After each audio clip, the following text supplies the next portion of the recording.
Dah. Selamat sore Pak Wawan, Pak Teta. Sore, Bu Rizka. Assalamualaikum. Waalaikumsalam warahmatullahi wabarakatuh. Terima kasih nih kehadirannya sore ini. Pada kesempatan kali ini kita akan melakukan coaching ya. Tapi di sini saya akan menjadi observer dari Pak Teta sebagai coach dan Pak Wawan sebagai coaching. Sebelum ke sesi coaching ini ada yang perlu saya tanyakan ke Pak Teta atau diskusi dulu lah tentang penilaian ketetapan coaching yang nanti dilakukan. Mungkin nanti saya akan memperhatikan penuh ya kepada kompetensi Pak Teta dalam melakukan coaching, yaitu di presence Pak Teta, lalu sebagai pendengar aktif dari Pak Wawan ketika mengutarakan apa yang dirasakan ya atau unek-uneknya, dan yang terakhir untuk saya akan melihat bagaimana Pak Teta nanti akan memberikan pertanyaan yang mungkin bisa benar-benar menggali potensinya Pak. Mungkin ada yang mau disampaikan terkait rubrik tersebut Pak Teta? Baik, terima kasih Bu Rizka. Dari kompetensi atau yang harus saya miliki selama diskusi coaching ini adalah memang pertama mendengarkan aktif. Saya akan berusaha untuk bebas dari judgement. Kemudian saya akan mencoba mendapatkan emosi dari coach saya yang selalu yang akan bisa membuat saya memberikan pertanyaan yang berbobot dari apa yang telah disampaikan oleh coach. Sehingga untuk melakukan hal itu memang saya harus presence dalam kegiatan coaching ini. Kayaknya Pak Teta udah siap deh. Insya Allah. Iya. Nah, untuk itu dari proses nanti ini apa yang ingin Pak Teta kembangkan ya terkait dengan kompetensi coaching yang mau difokuskan ya? Iya, untuk yang ingin saya kembangkan dari kompetensi saya adalah tentunya pertanyaan berbobot supaya bisa menggali potensi dari coach saya dan bisa memberdayakan coach saya. Ada yang lebih spesifik lagi dari pertanyaannya atau bagaimana cara menyusunnya atau bagaimana? Mungkin untuk caranya membantu coach membuat rencana aksi yang spesifik, kemudian mendorong ide dari coach, kemudian saat diminta ide atau saran untuk berbagi dari pengalaman yang sudah dimiliki oleh coach tersebut. Oh, sepertinya Pak Teta sudah menemukan indikator ini ya, indikator dari ketercapaian yang mau dilakukan oleh Pak Teta. Kayaknya Pak Teta sudah siap, jadi saya persilahkan saja Pak Teta untuk melakukan coaching. Silakan Pak Teta. Baik, terima kasih Bu Rizka.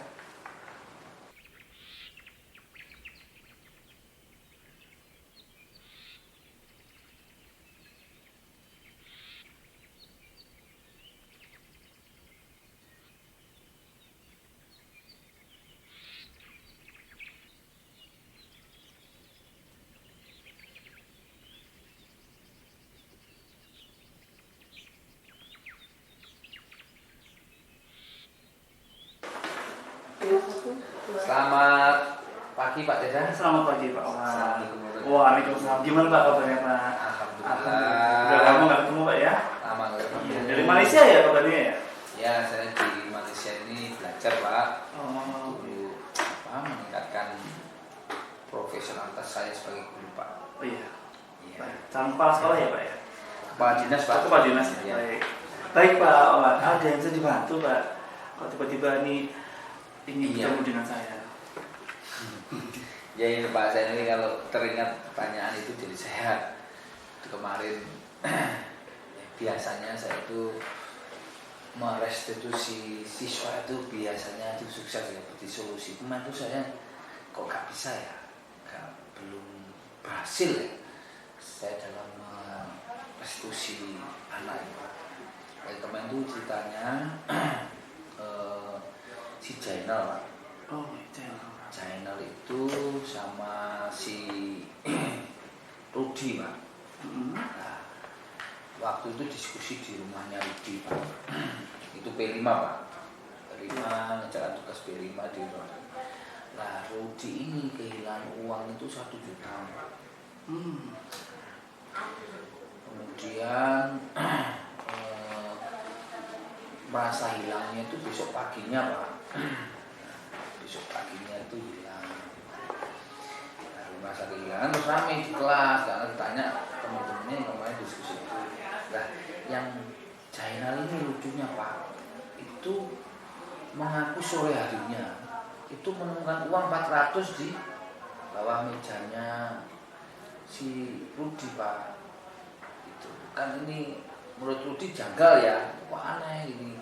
Uang tuh uang di rumah saya, katanya kok mau menyelamatkan uang dibawa ke pulang rumah, kemudian besok sorenya baru diserahkan di sekolah. Gitu.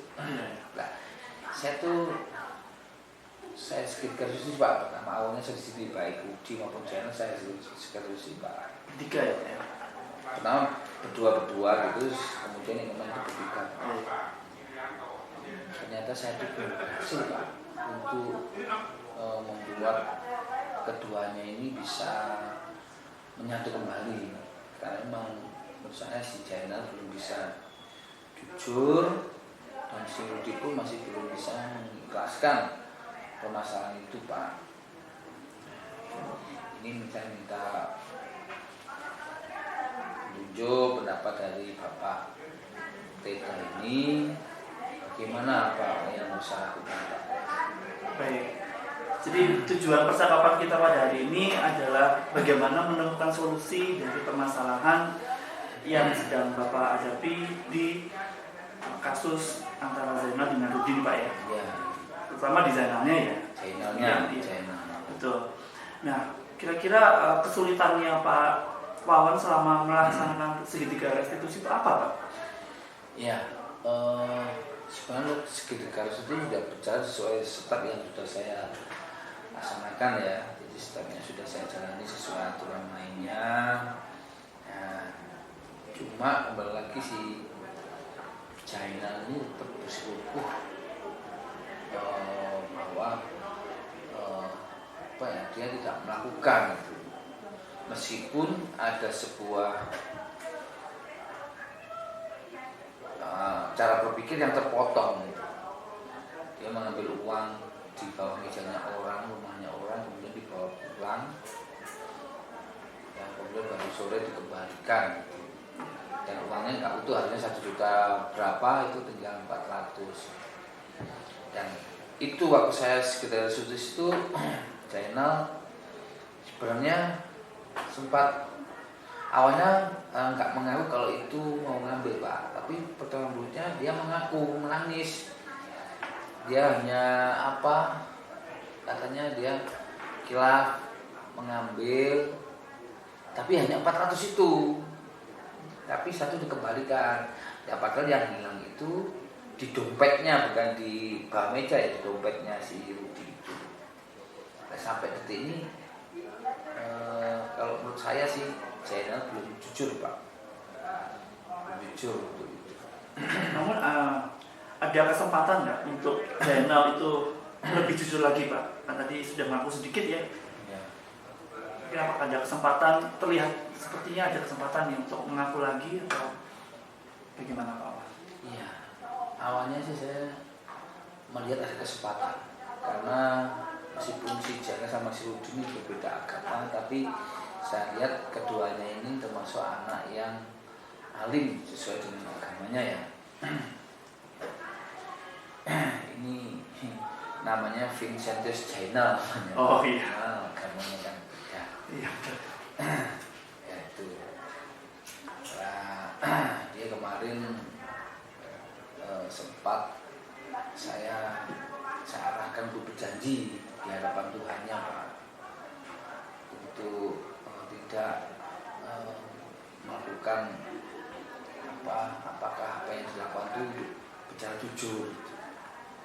Awalnya dia ragu-ragu Pak untuk menolak untuk berjanji di hadapan Tuhan, tapi kemudian mau dia berjanji dan dia tetap bersikukuh dengan itu. Meskipun yang awalnya yang dulu itu dia kok meyakinkan saya, tapi ujung-ujungnya ternyata kan dia ada bohongnya, akhirnya mengaku sedikit gitu Pak. Nah, ini saya masih peluang yang sila itu ternyata masih mental lagi Pak. Sampai ini saya masih buntu. Baik, yang buntu itu hambatannya apa Pak? Kok bisa mental itu karena apa kira-kira? Ya, yang pertama hambatannya itu ternyata CCTV-nya di rumahnya Rudi ini rusak. Nggak bisa lihatnya, nggak ada bukti apa yang menguatkan itu. Kedua, tidak ada yang saksi yang melihat. Yang sebenarnya di pihak orang tuanya Rudi ini sudah mengikhlaskan uang itu. Orang tuanya kemarin sudah bilang, saya yang penting anak dua ini rukun gitu. Anak ini kan rukun yang lepas itu. Lah si Rudi inginnya kalau mau rukun ya ini harus jujur. Kalau jujur selesai urusannya. Tapi di pihak Jainal ini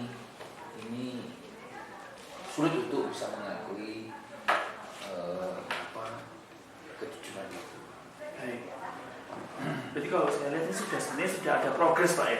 Ada progres, cuma progres. sedikit berhenti di tengah-tengah. Berhenti tengah-tengah, akhirnya yang awalnya ada progres berhenti di tengah-tengah, akhirnya ya belum masih ada lanjutannya. Di pihak Rudi juga masih dongkol, artinya masih belum bisa menerima.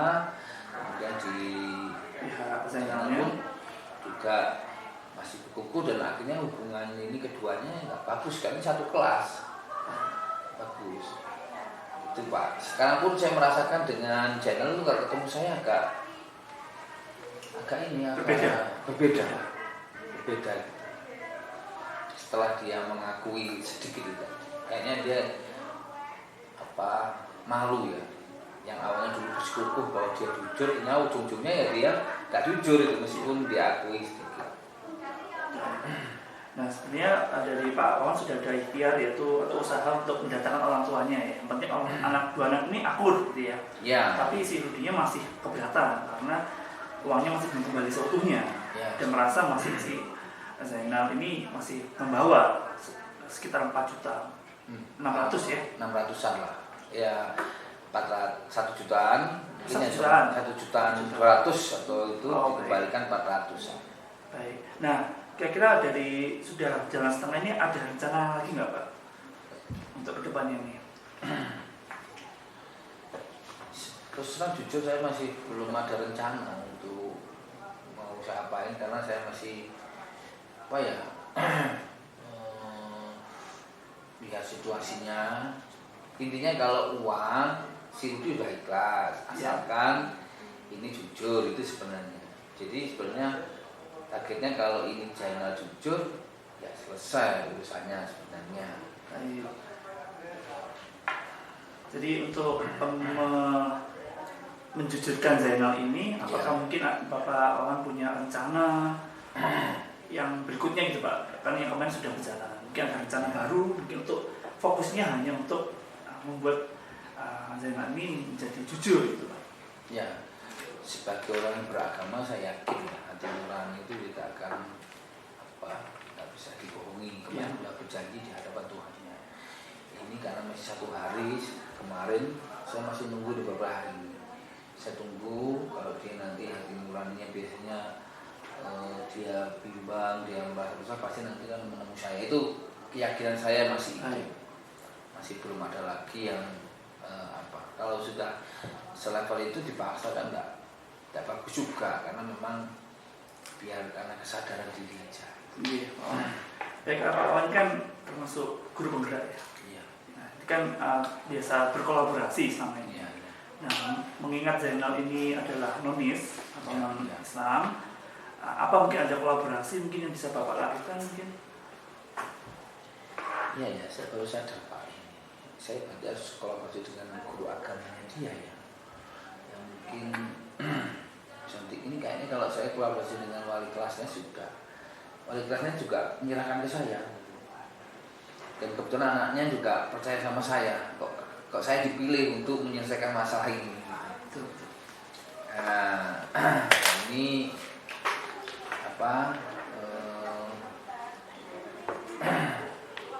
kayaknya memang butuh ini ya, guru agama. Ini kayaknya si Jainal ini juga punya gengsi yang tinggi Pak. Gengsi yang tinggi sekali. Jadi sulit untuk meluluhkan itu. Baik. Nah dengan rencana tersebut yaitu berkolaborasi dengan guru agama, mungkin Bapak punya strategi Pak.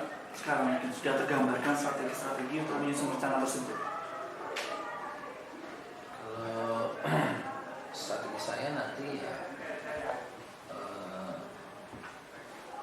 menyampaikan gini ya, ini memang apa ya, ada sebuah kebimbangan sebenarnya, karena ini kan masih praduga tak bersalah ya. Ya kalau ini si Jainal kalau enggak, kalau kita nanti saya dengan guru agama ini mengatakan sesuatu yang menjurus bahwa ini Jainal jujur, itu kan nanti juga salah. Jadi mungkin saya akan tanya, tapi saya enggak sevulgar itu ya. Mungkin saya akan menggali potensinya Jainal di menurut mata dari guru, pengamatan dari guru agama.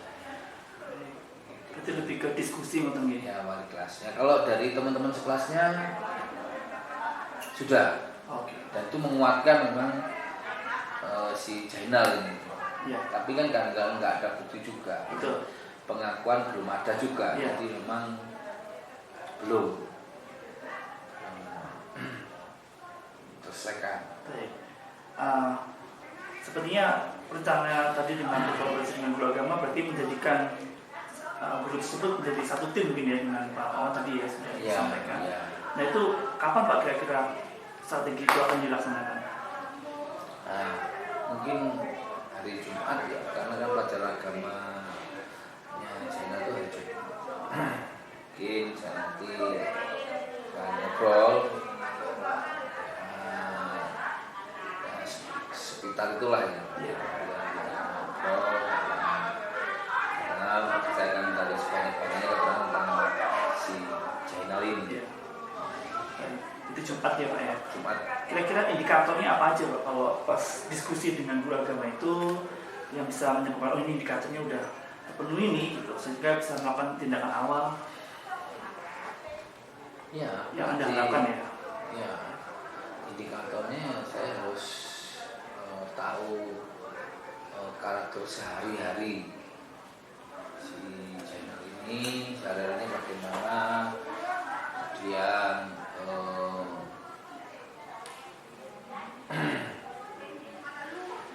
terus catatan-catatan dari guru agama ini, apakah sebelum-sebelumnya pernah melakukan hal-hal yang seperti itu. Kalau orang tua saya masih belum ya, saya takutnya nanti ada sebuah reaksi dari orang tua, karena ini kan belum tahu kebenarannya, takutnya nanti orang tua terlalu marah atau salah paham, justru nanti tidak bisa menyelesaikan masalah. Baik. Nah mungkin selain tadi Bapak menyampaikan untuk mengetahui karakter dari Jainal, kemudian mendapatkan catatan-catatan dari guru agama mengenai Zainal sendiri. Tapi apakah ada mungkin porsi khusus yang bisa dilakukan oleh guru agama tersebut dalam kasus ini, Pak? Guru agama ya? Iya. Porsi guru agama ya? Iya, untuk mungkin supaya membuat Zainal jujur. Nah itu perlu saya komunikasikan ya dengan guru agama. Mungkin kan dia punya cara tersendiri untuk itu. Yang jelas saya sudah melakukan restitusi, saya kembalikan ke dia atas kesadarannya dia, ya hasilnya ya progresnya seperti itu. Baik, untuk tindakan awalnya Pak, dari strategi Bapak tadi untuk bertanya, kemudian diskusi, dan sudah mungkin indikatornya adalah Anda mengetahui karakter Zainal, kemudian Anda sudah mendapatkan catatan dari guru agama, Anda juga sudah diskusi untuk menyelesaikan masalah ini dengan beliaunya. Kira-kira tindakan awal apa yang bisa dilaksanakan ke yang ini Zainalnya? Mungkin ya yang perlu saya mungkin kalau saya refleksi, mungkin saya dalam penggalian dari hati ya, dari hatinya dia mungkin kurang dalam saya. Mungkin saya harus lebih spesifik lagi untuk hati ke hati, dari hati ke hati ya. Karena kalau saya petakan itu dia maju kena mundur kena, artinya mengaku itu juga dampaknya dia sudah tahu, nggak mengaku dampaknya juga tahu. Ya. Nah, itu menurut saya memang harus mindfulness ya, harus kesadaran penuh. Mungkin saya harus mengetuk hatinya paling dalam, kemudian saya menguatkan karakternya supaya ada keberanian, dan itu harus siap dengan resiko itu. Memang orang jujur itu harus dibayar mahal. Jujur itu adalah sesuatu yang berharga. Dan untuk menciptakan dialog hati ke hati yang sesuai dengan bayangan Pak Wawan ini, mungkin apakah ada sikap yang bisa membantu, atau mungkin hal lain bisa membantu supaya dialog hati ke hati itu bisa berjalan sesuai rencana? Kayaknya harus nanti itu saya ajak makan, perutnya saya kenyangkan, perutnya kenyang, hatinya itu ayem. Saya cari tempat yang nyaman, kita sini berdua, nanti saya ingin nyentuh hatinya supaya dia bisa keluar ya. Dan semangat kemitraannya itu harus tinggi. Dan saya siap di belakang dia untuk kalau seandainya dia jujur. Oke. Gitu. Berarti sikapnya adalah kenyamanan dan juga tanggung jawab Bapak untuk mendampingi beliau ya, mendampingi Ananda. Ya. Oke. Ya, saya doakan hal ini bisa berhasil Pak. Kalau bisa berhasil, bagaimana Pak harapannya? Kalau bisa berhasil? Ya harapannya nanti saya temukan lagi antara Rudi sama Jainal, dan nanti saya juga lapor ke orang tuanya bahwa ini saya sampaikan sudah kita apresiasi keberanian Jainal ini, supaya nanti juga nanti Rudi bisa memaafkan, saling rangkul, saling sudah enggak itu masa lalu lagi yang perlu dilupakan, sekarang ada masa kini yang harus Terima kasih Pak Wawan, sekiranya sudah sampai ke tujuan akhir kita dari diskusi ini. Semoga masalahnya selesai. Iya. Ya. Terima kasih ya. Sama Pak. Terima kasih. Ya sama-sama.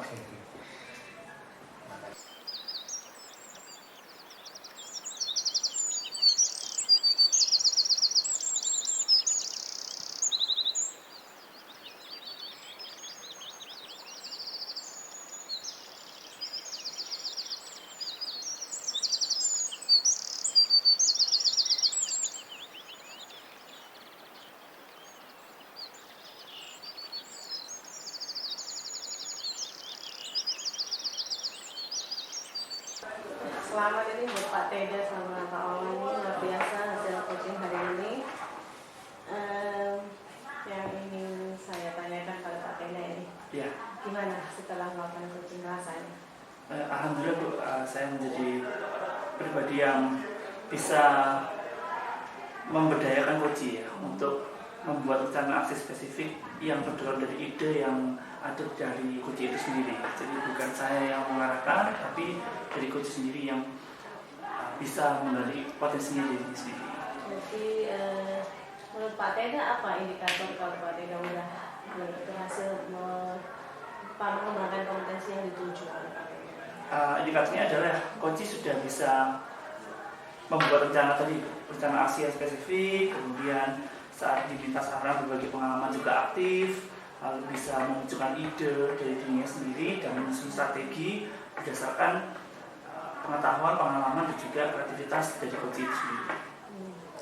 Kalau saya tadi amati memang banyak sekali ya kompetensi dan prinsip-prinsip coaching yang sudah Bapak Teda lakukan gitu ya, mulai dari kontak mata dengan kunci sangat intens ya. Jadi presence-nya Pak Teda itu benar-benar dirasakan oleh Pak Wawan gitu, jadi semuanya itu keluar gitu ya. Lalu Pak Teda juga menjadi pendengar yang aktif. Terbukti dengan Pak Teda selain mendengarkan juga membuat catatan, dan saya juga perhatikan kalau Pak Teda itu langsung memfollow up setiap statement dari Pak Wawan, dilontarkan kembali dengan pertanyaan-pertanyaan yang sangat menggali. Saya juga bisa melihat kesetaraan ya antara Pak Teda sama Pak Wawan, jadi tidak ada yang saling menggurui ya, sudah terlihat sangat keakraban itu terjadi.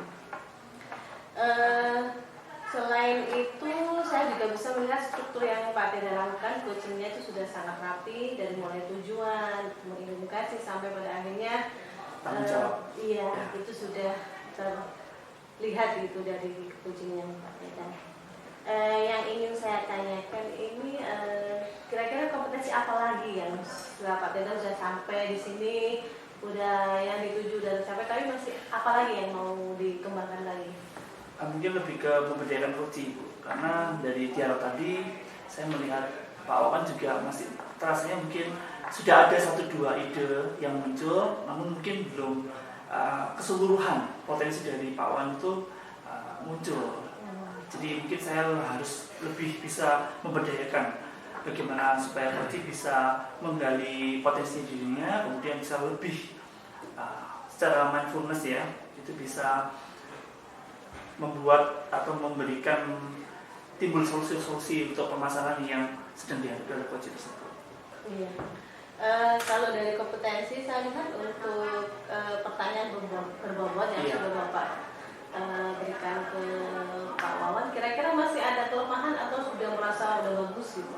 Ya, karena pertanyaan berbobot itu adalah merupakan pertanyaan yang terbuka dan berasal dari mendengarkan dari yang saya catat tadi, sepertinya sudah Ibu, sudah terlaksana. Hanya saja memang yang kurangnya tadi, yang mendengarkan memberdayakan coaching yang mungkin. Tapi untuk pertanyaan berbobot, saya rasa sudah saya lakukan dengan baik. Iya. Menurut Pak Teda selama proses coaching ini apa sih yang benar-benar jadi kendala buat Pak Teda? Mungkin dari tingkat permasalahan atau tingkat kesulitan dari masalahnya itu sendiri. Jadi memang dari coachingnya memang sudah handal ya sebenarnya. Pak Wan sebagai guru senior yang sudah punya banyak sekali pengalaman, namun permasalahannya ini memang agak sulit. Tingkat kesulitan pada permasalahan tersebut. Okay. Untuk kedepannya lagi, apa sih yang rencana kendaraan Pak Teda untuk coaching berikutnya? Ya, untuk coaching berikutnya mungkin saya akan membuka kepada publik ya, ke rekan sejawat, karena selama ini kan coaching ini hanya berlaku atau saya lakukan kepada rekan sejawat yang dekat saja. Namun sebagai kurikulum mungkin kedepannya saya akan publish ke setiap dewan guru dan saya akan terbuka kepada semua dewan guru yang ingin mungkin berdiskusi dengan saya untuk membicarakan permasalahan yang sedang dihadapi. Jadi saya bisa terbiasa mengaplikasikan dan ilmu tersebut saya dapat dari Pak Wawan yang langsung mengimplementasikan ilmu langsung praktek. Itu adalah rencana saya. Terima kasih Pak Wawan. Sebenarnya saya juga berterima kasih buat Pak Teda dan Pak Wawan ya. Selain saya juga di sini menjadi observer, saya juga banyak belajar gitu bagaimana benar-benar proses coaching yang berkualitas gitu. Banyak hal-hal yang mungkin sebenarnya saya belum begitu bisa mempraktekkan gitu ya. Tapi dari yang dilakukan Pak Teda, saya kayaknya bisa meniru, mengadop gitu. Saya kira itu saja dari saya, hasil observasi saya. Terima kasih atas ilmunya Pak Teda, Pak Wawan. Ya, terima kasih Bu Rizka. Selamat sore. Assalamualaikum warahmatullahi wabarakatuh. Waalaikumsalam warahmatullahi wabarakatuh.